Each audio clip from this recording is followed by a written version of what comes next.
Good morning, everyone. Welcome back to the Wandering Clinician. I am JPD Oliveira Estevão, licensed professional clinical counselor. And today I am diving into one of my favorite questions. And by favorite, I mean the one that makes people lean forward and ask me quietly, JP, was that man a narcissist, a sociopath, a psychopath, or plot twist, all three? If you've ever stayed up at night Googling, is my ex is a narcissist while eating ice cream out of a tub, you're not alone. We've all been there. These terms get tossed around like confetti, especially on social media. But what do they actually mean? Are we wrongly labeling jerks as clinical diagnosis? Are we missing red flags because someone seems too normal to be dangerous? Today, I'm going to talk about it all. I will get a little clinical, a little humorous, and a whole lot wiser. I want to talk about narcissist, sociopath, and psychopath, how they show up, how to spot them, and how to run like hell from them if needed. The thing is, you cannot pick up a magazine at a newsstand without having the word narcissist. On television, in movies, people will say that person is a sociopath, that person is a psychopath. It's part of our vocabulary now. People talk about it on a regular basis. But people don't always know what they're saying or what they're talking about. If you really want to know more about that subject, then keep on listening. First thing first, psychology is not astrology. Just because your last date kept talking about himself doesn't mean that he's a narcissist. People are complex, diagnoses are serious, but behavior patterns, now I can talk about that. I'm not here to diagnose your roommate, your ex, or your boss. Though, let's be honest, you've thought about it.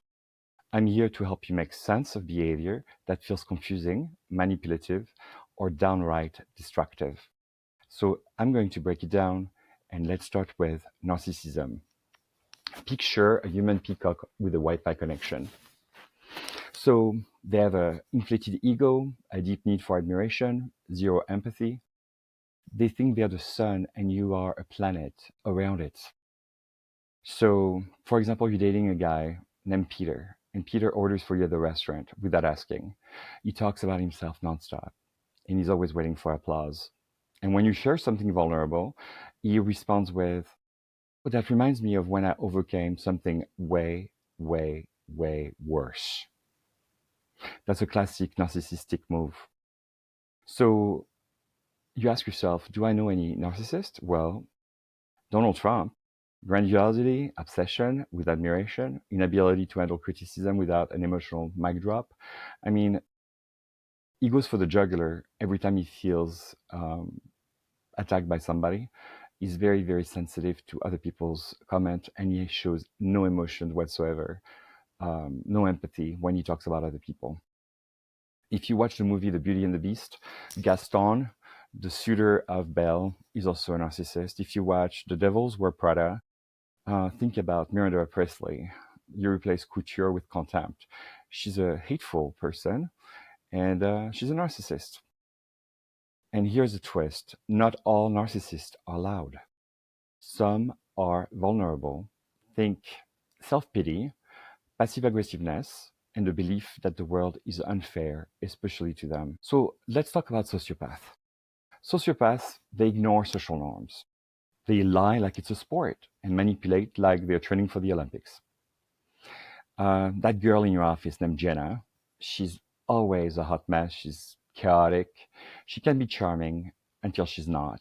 She disappears with your Netflix password and reappears at brunch like nothing happened. She's reactive, emotional, impulsive, like a human tornado with good cheekbones. Real world example, Charles Manson, charismatic, erratic, terrifyingly persuasive.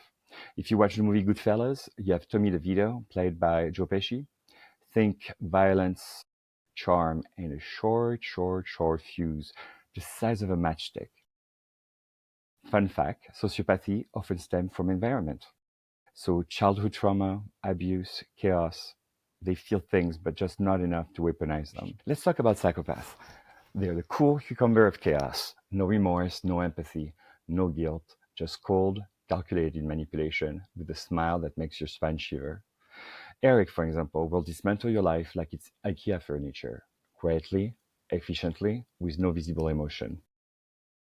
Real life example, Ted Bundy, intelligent, charming, and horrifyingly detached. I remember watching a documentary about him, and many people were saying he was so handsome, he's so handsome, he's so handsome. So our society, which is obsessed with youth and beauty, gave him a pass in many ways. People would not pay attention to their gut feelings because he was handsome. We tend to believe handsome people and get scared of other people.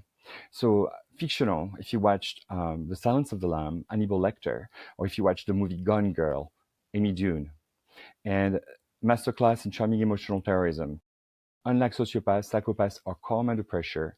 They won't throw the plate. They'll smile while handling you a poisoned one. Can someone be a narcissist and a sociopath? Absolutely. Can they all have psychopathic traits? Oy vey, absolutely. Think of it like a Venn diagram of dysfunction. Some folks walk the tightrope between charming and terrifying so smoothly they could host a TED Talk about it. If you are seeing these behaviors in someone you know, they lie effortlessly. They gaslight you like it's a side hustle. They never apologize unless it's, I'm sorry you feel that way. They make you doubt your memory, your judgment, and your worth. It doesn't matter what label fits. What matters is how they make you feel. If your nervous system feels like it's training for a marathon every time you see them, it's time to go. So, how would you protect yourself? First of all, do not explain yourself. You cannot use logic with someone who does not use logic. It doesn't work.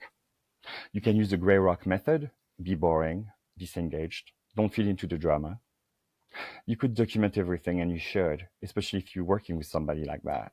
You should document to keep yourself safe. And if you are dating someone, you might want to do it for court in case you have to get a restraining order.